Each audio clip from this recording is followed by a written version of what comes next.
और आप देख रहे हैं खबरें हालाते शहर हल्द्वानी से। हमारा यूट्यूब चैनल हालाते शहर सब्सक्राइब करें, बेल आइकॉन दबाना ना भूलें और देखते रहें खबरें हल्द्वानी से। सफाई कर्मचारियों को हड़ताल को लेकर एक जनप्रतिनिधिमंडल मुख्यमंत्री से मिलने गया था, उसके बाद क्या रहा वहाँ पर? देखिए, माननीय मुख्यमंत्री जी के साथ में माननीय हमारे कैबिनेट मंत्री श्रीमान बंशीधर भगत जी और सचिव शहरी विकास और डायरेक्टर शहरी विकास और सफाई कर्मचारी आयोग का प्रतिनिधि मंडल भी इसमें साथ था और सफाई कर्मचारी का जो संयुक्त मोर्चा है उनके पूरे प्रतिनिधि हमारे साथ थे।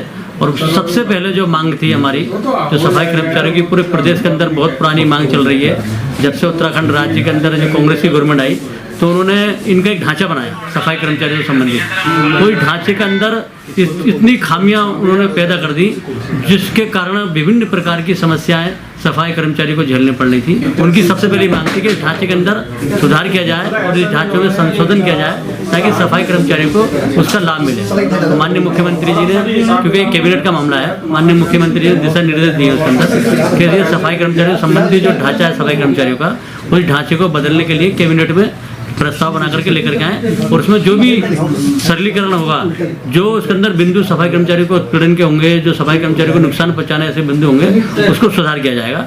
ये माननीय मुख्यमंत्री जी ने स्वीकार किया, उसके दिशा निर्देश भी दिए हैं। इसलिए कि जो सरकार इनके 1 लाख रुपये जो बीमा इनका बंद किया था, उस बीमे को 1 लाख ना करके अब 2 लाख रुपया कर दिया गया है और उसकी बीमे की भी जो प्रीमियम है, जो धनराशि है, वो राज्य सरकार वहन करेगी।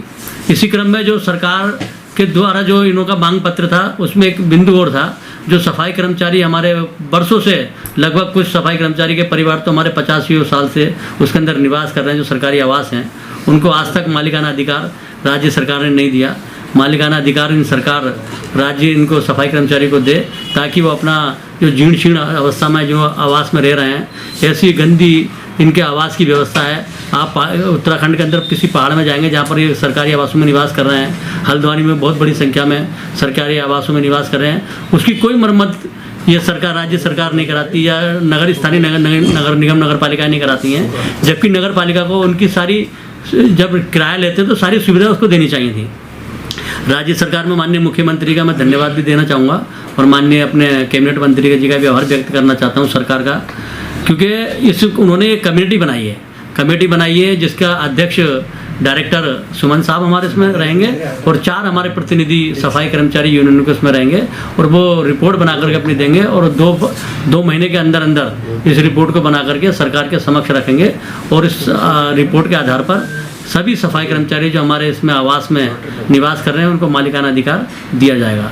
शिक्षित सफाई कर्मचारी हैं, उनके पदोन्नति के शासनादेश पूर्व में भी चल रहे थे, अब सख्ती के साथ वो शासनादेश उस प्रदेश में लागू होंगे। इस प्रकार की व्यवस्था बनाई है, दिशा निर्देश उन्होंने दिए हैं।